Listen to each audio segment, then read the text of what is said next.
कीर्तन दर्शन धर्म मर्म का पावन यहाँ प्रकाश। आज पुनः है जगा हुआ इस मिट्टी का सम्मान, वर्तमान कर रहा सुनहले आगम का निर्माण। अब तो मिटने लगी अशिक्षा भय की दुखद विभावरी, आओ हम सब रच दे मिलकर नव बिहार की डायरी।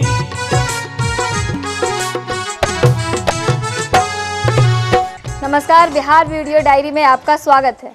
आइए सबसे पहले देखते हैं बढ़ता बिहार।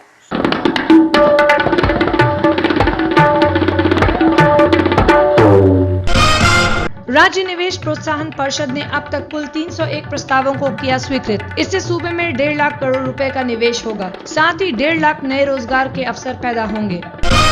कैबिनेट ने राज्य के पेंशनभोगी कर्मचारियों को छठे वेतनमान के अनुरूप 35% डीए दिए जाने के प्रस्ताव को दी मंजूरी। इसके लिए सालाना खर्च होंगे 257.2 करोड़ रुपए। सूबे के हर जिले में 16 से 31 मई के बीच लगेगा किसान मेला। किसान मेले में किसानों को बीज, पौधा, रासायनिक और जैविक खाद, कृषि यंत्र, दवा आदि उपलब्ध कराए जाएंगे। राज्य कैबिनेट ने चक्रवात और अग्निकांड पीड़ितों की मदद के लिए 142 करोड़ रुपए मंजूर किए। इसके तहत किशनगंज, कटिहार, अररिया, पूर्णिया और सुपौल में चक्रवात पीड़ितों की सहायता के लिए 80 करोड़ और विभिन्न जिलों में अग्निकांड पीड़ितों के लिए 40 करोड़ रुपए मंजूर किए गए। मंत्रिमंडल ने बाढ़ निरोधक कार्य के लिए जन संसाधन विभाग को दिए 99 करोड़ रुपए।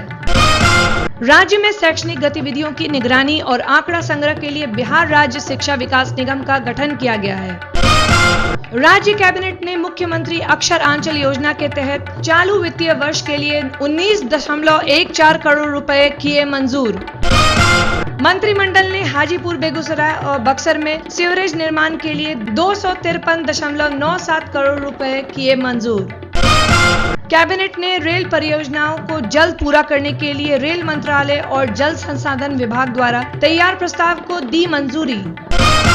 राज्य में पूंजी निवेश को बढ़ावा देने के लिए औद्योगिक प्रोत्साहन नीति के तहत छोटे उद्योगों को लागत का 35 लाख रुपए और बड़े उद्योगों को लागत का 1 करोड़ रुपए सरकारी सहायता दी जाएगी। बिहार में विकास की गति निरंतर कैसे तेज होती जा रही है, आइए देखते हैं प्रगति बिहार में।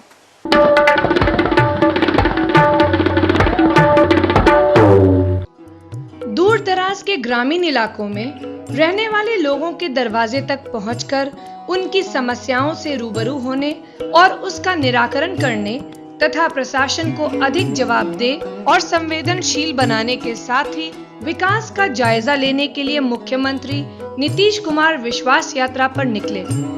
विश्वास यात्रा के दूसरे चरण में 6 से 9 मई तक मुख्यमंत्री ने मधुबनी, दरभंगा, समस्तीपुर और बेगूसराय जिले के विभिन्न इलाकों का दौरा किया। विश्वास यात्रा के दौरान मुख्यमंत्री ने दरभंगा जिले में घनश्यामपुर के निकट रसियारी गांव में कमला बलान नदी पर करीब 20 करोड़ रुपए की लागत से बने आरसीसी पुल का उद्घाटन किया। मुख्यमंत्री नीतीश कुमार ने 29 मार्च 2008 को इस पुल का शिलान्यास किया था।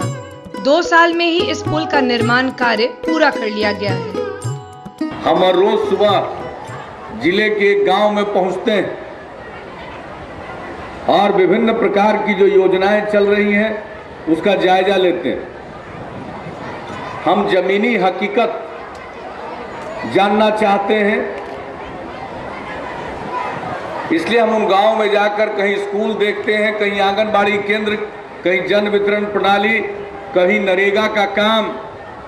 4.5 साल पहले लोगों ने हमारे ऊपर विश्वास किया, हमने कोशिश की है काम करने की और ये पुल उसका एक उदाहरण है।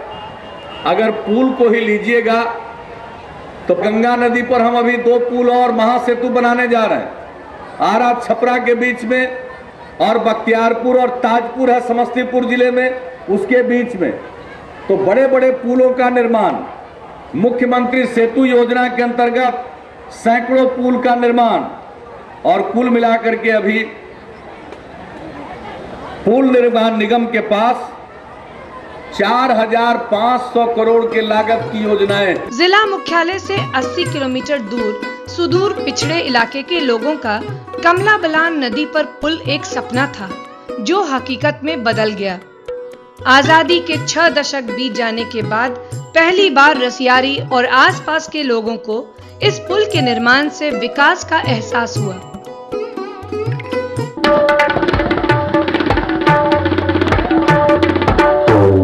बिहार के विभिन्न जिलों में हो रहे प्रगति कार्यों पर आधारित है ग्रामीण बिहार। आइए देखते हैं।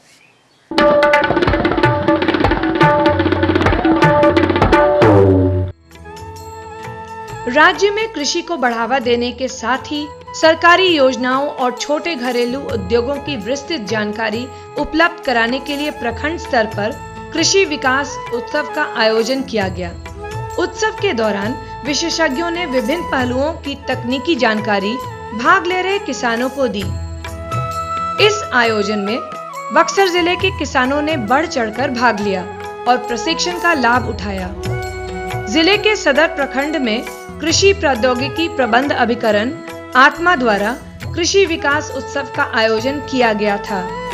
यहाँ कृषि वैज्ञानिक, पशु विशेषज्ञ, मत्स्य विशेषज्ञ और बैंक अधिकारियों समेत अनेक अधिकारी मौजूद थे, जिन्होंने खेती की उन्नत नई तकनीकों के अतिरिक्त पशुपालन, मछली पालन, मुर्गी पालन जैसे सहयोगी उद्योगों को अपनाकर अर्थोपार्जन का मार्ग सुझाया।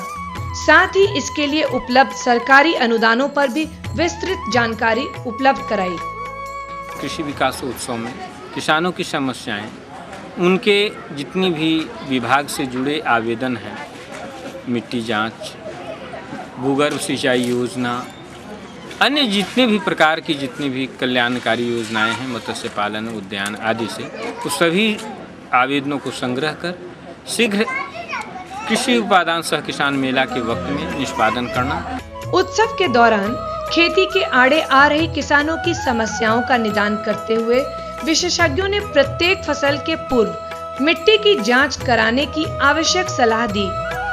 उत्सव में भाग ले रहे किसानों के लिए भोजन की व्यवस्था के साथ ही प्रत्येक को एक तकनीकी साहित्य पुस्तिका भी दी गई, जिसे पढ़कर किसान स्वयं भी अपनी आवश्यकताओं और समस्याओं का निदान कर सकें।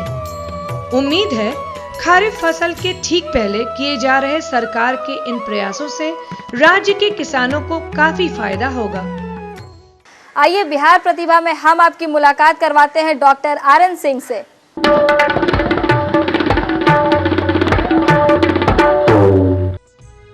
बिहार में चिकित्सा के क्षेत्र में अनेक डॉक्टरों ने अपनी विशिष्ट पहचान बनाई है और बिहार का नाम राष्ट्रीय और अंतर्राष्ट्रीय स्तर पर रोशन किया है। इसी कड़ी में आज हम आपकी मुलाकात करवाते हैं डॉक्टर आरएन सिंह से, जो बिहार ही नहीं देश के जाने माने हड्डी रोग विशेषज्ञ हैं। डॉक्टर सिंह की स्कूली शिक्षा कटिहार के महेश्वरी एकेडमी से पूरी हुई और पटना साइंस कॉलेज में पढ़ाई करने के बाद पटना मेडिकल कॉलेज में 1965 में इनका दाखिला हुआ। तब से 1982 तक लगातार अपनी कड़ी मेहनत के बदौलत अपना और अपने राज्य का नाम हमेशा रोशन करते रहे। 1982 में इंग्लैंड से पटना वापस आने के बाद बिहार वासियों की सेवा में लगे हुए हैं। जब मेरे पिताजी का ट्रांसफ़र सासाराम से मुजफ्फरपुर हुआ था, उस वक्त उनको लू लग गई थी और बलिया स्टेशन पर उनको उतारना पड़ा था। मैं चूँकि बहुत छोटा बच्चा था, फिर भी बहुत पिताजी की सीरियस हालत देखकर मैंने डॉक्टरों को जो मदद करते देखा उनको, उससे मैं थोड़ा प्रभावित हुआ। उनके ठीक होने पर जब भी कोई मुझसे पूछता था कि तुम क्या बनोगे, तो मैं कहता था मैं डॉक्टर बनूंगा और लोगों को बचाऊंगा। ये प्रेरणा मुझे मिलती रही और भगवान ने चाहा तो मुझे मौका मिलता गया और मैं आज डॉक्टर बन गया। जब मैं अपने नर्सिंग होम में आया तो गृह मंत्रालय भारत सरकार द्वारा एक फ़ोन आया कि उसमें पूछा गया मुझसे कि आपको श्रीमती प्रतिभा देवी सिंह पाटिल माननीय राष्ट्रपति भारत सरकार ने पद्मश्री के लिए अनुमोदित किया है, क्या आपको मान्य है? तो मैंने कहा नेकी और पूछ पूछ। वो समय मेरे लिए बहुत ही खुशी का समय था और मैं उस खुशी का बयान नहीं कर सकता हूँ। मेडिकल के क्षेत्र में बिहार सरकार ने भी काफ़ी बदलाव लाया है। मैं उसको अच्छी तरह से इसलिए आपको कह सकता हूँ कि मैं बिहार राज्य स्वास्थ्य समिति में भी एक सदस्य हूँ और मैंने देखा है कि ये एम्बुलेंस सर्विसेज होने से बहुत से जानें बचाई जा सकती हैं और इस तरह का अरेंजमेंट जिसमें कि 108 नंबर डायल करने पर आपको कहीं भी एम्बुलेंस कभी भी मिल सकता है, एक यूनिक व्यवस्था है और बिहार सरकार ने जो इस प्रकार का इंतजाम किया है वो बहुत ही अच्छा है। डॉक्टर RN सिंह को चिकित्सा के क्षेत्र में उनके विशिष्ट उपलब्धियों के लिए महामहिम राष्ट्रपति श्रीमती प्रतिभा देवी सिंह पाटिल द्वारा 2010 में पद्मश्री पुरस्कार से नवाजा गया है। अपनी विरासत को देखने के लिए आइए देखते हैं बिहार धरोहर।